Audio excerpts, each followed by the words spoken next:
Assalamu alaikum. If we talk about class 9 matric mathematics new syllabus 2024-2025 overview, overall the mathematics is similar like the previous one. The difficult portion of previous mathematics was theorems and mostly the proof जो कि हमें proofs करना पड़ते थे और theorems की सूरत में एक क्वेश्चन याद करना पड़ता था पूरा।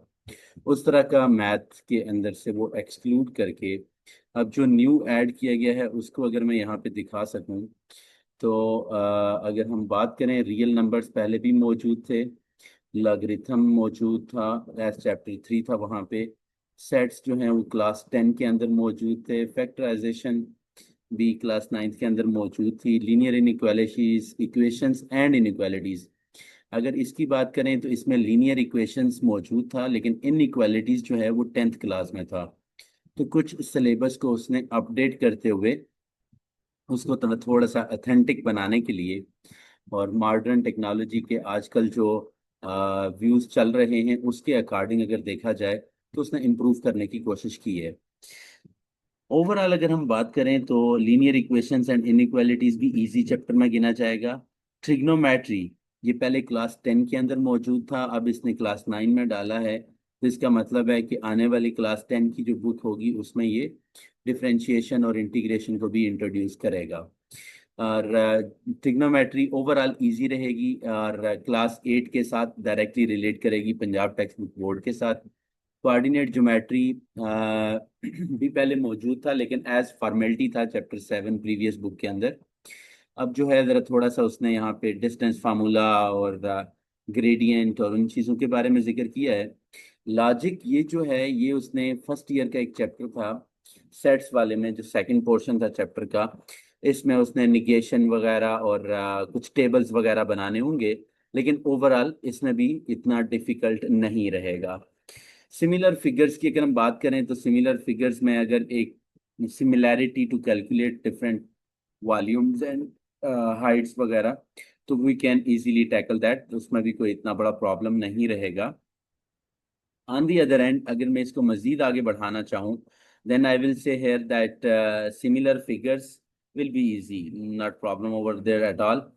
ग्राफ्स ऑफ फंक्शंस ये एक प्रैक्टिकल पेपर जैसे फिजिक्स में होता था उसी तरह का एक पूरा उसने एक टॉपिक इंट्रोड्यूस किया है जो कि मैथ्स में पहले इतना डिटेल में मैट्रिक में था ही नहीं, ना ही 9th में ना ही 10th में।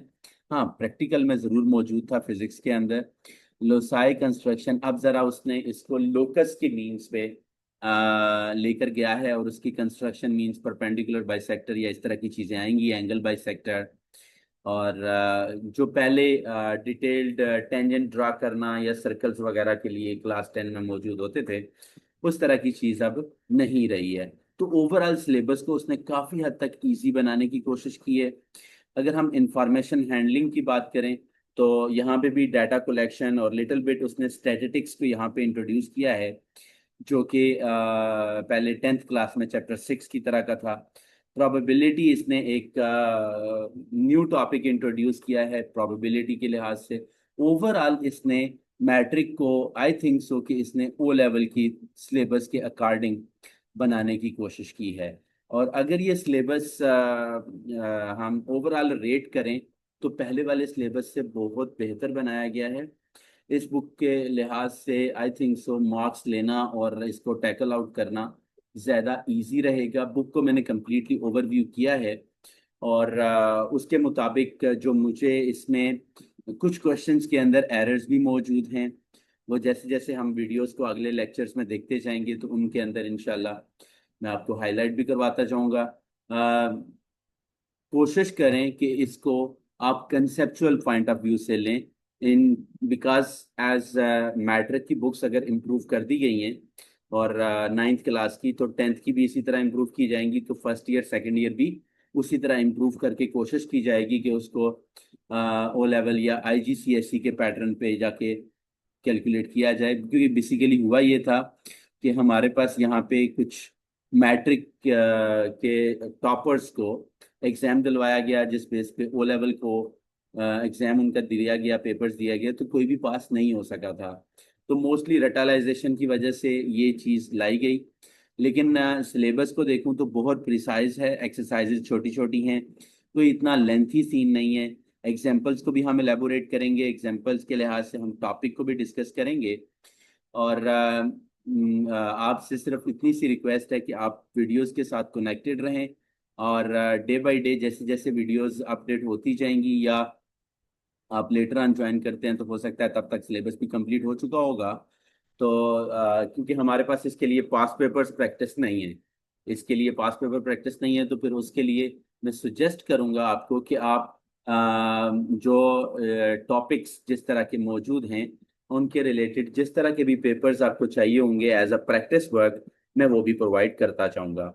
और ओवरऑल अगर मैं सिलेबस को कहूँ तो मैं ये कहना चाहूँगा यहाँ पे कि सिलेबस को एक मिक्सचर बनाया गया है पुरानी बुक्स का, और कोशिश की गई है कि इसको मॉडर्नाइज करते हुए जितना शॉर्ट हो सके, जो बच्चे के रिलेटेड है और जो बच्चे को फ्यूचर में नेक्स्ट आने वाले ईयर्स में ज़रूरी होगा, उसके लिहाज से मोटिवेट किया जाए और प्रिपेयर किया जाए। And best of luck for your this complete journey of ninth class mathematics over there. And end पे मैं suggest करूँगा kindly subscribe my channel and go for like and comment on the video if you like the video. This was a simple introduction, also the introduction and overview of your syllabus. In the next class, we will go with proper lesson or lecture style with the real numbers and logarithm and later on sets and functions, and go on day by day. Thank you so much for today. Stay blessed, stay happy, and अपना ख्याल रखिएगा. Thank you so much. Allah Hafiz.